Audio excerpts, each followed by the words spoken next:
வணக்கம். இது crime time. நான் நந்தா. திருவாரூரில் 9ஆம் வகுப்பு மாணவரை கடத்த முயன்ற கும்பலை பொதுமக்களை விரட்டி பிடித்து போலீசாரிடம் ஒப்படைத்த சம்பவத்தால் பரபரப்பு ஏற்பட்டது. வெளிநாட்டிற்கு வேலைக்கு அனுப்புவதாக கூறி மோசடி செய்த தந்தையை மிரட்டுவதற்காக மகன் மீது கை வைத்ததன் பின்னணி என்ன? திருவாரூர் மாவட்டம் மன்னார்குடியைச் சேர்ந்தவர் சௌரிராஜன். இவர் வெளிநாட்டில் வேலை செய்து வரும் நிலையில் அவரின் மனைவி மலர்விழி மற்றும் 13 வயது மகன் மைக்கேல்ராஜ் ஆகியோர் முத்துப்பேட்டை அருகே உள்ள நாச்சிக்குளம் கிராமத்தில் வசித்து வருகின்றனர். அண்மையில் சொந்த ஊர் வந்த சௌரிராஜன் தஞ்சாவூரைச் சேர்ந்த நேதாஜி என்பவரின் சகோதரரை வெளிநாடு அனுப்ப ஏற்பாடு செய்வதாக கூறியுள்ளார். அதற்காக நேதாஜியிடம் 2 லட்சம் ரூபாய் பணம் வாங்கியதாக கூறப்படுகிறது.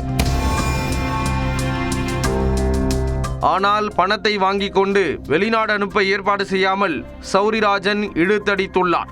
அத்துடன் தனது மனைவி மற்றும் மகனை வெளியூரில் வீடெடுத்து தங்க வைத்துவிட்டு வெளிநாடு சென்றுள்ளார்.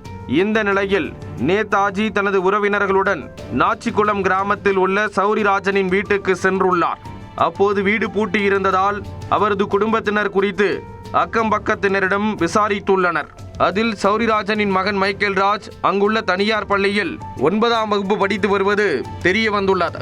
உடனே அந்த கும்பல் பள்ளி விடும் நேரம் வரை அங்கேயே காத்திருந்துள்ளனர். பின்னர் பள்ளி முடிந்து வீட்டுக்கு திரும்பிய சிறுவனை வரும் வழியிலேயே மறித்து காரில் கடத்திச் செல்ல முயன்றுள்ளனர். அதை சற்றும் எதிர்பாராத சிறுவன் கத்தி கூச்சலிட்டுள்ளார். சத்தம் கேட்டு கொதித்தெழுந்த அப்பகுதி மக்கள் காரை வழிமறித்துள்ளனர். உடனே சுத்து போட்டு மைக்கேல்ராஜை பாதுகாப்பாக மீட்ட பொதுமக்கள் கடத்தல் கும்பலை பிடித்து முத்துப்பேட்டை காவல் நிலையத்தில் ஒப்படைத்தனர். இது குறித்து சிறுவனின் தாயார் மலர்விழி போலீசில் புகார் அளித்துள்ளார். அதன் பேரில் வீரமணி மற்றும் அவரின் உறவினர்கள் இளையராஜா, ஆனந்தகுமார் உட்பட 5 பேர் மீது ஆள்கடத்தல் உள்ளிட்ட 4 பிரிவுகளின் கீழ் வழக்கு பதிவு செய்யப்பட்டது. பின்னர் அவர்களை கைது செய்த போலீசார் சிறையில் அடைத்தனர். வெளிநாட்டில் வேலை வாங்கி தருவதாக கூறி 2 லட்சம் ரூபாய் மோசடி செய்தவரை மிரட்டுவதற்காக அவரின் மகனை பாதிக்கப்பட்டவர்கள் கடத்த முயற்சி செய்தது திருவாரூரில் பரபரப்பை ஏற்படுத்தியுள்ளது.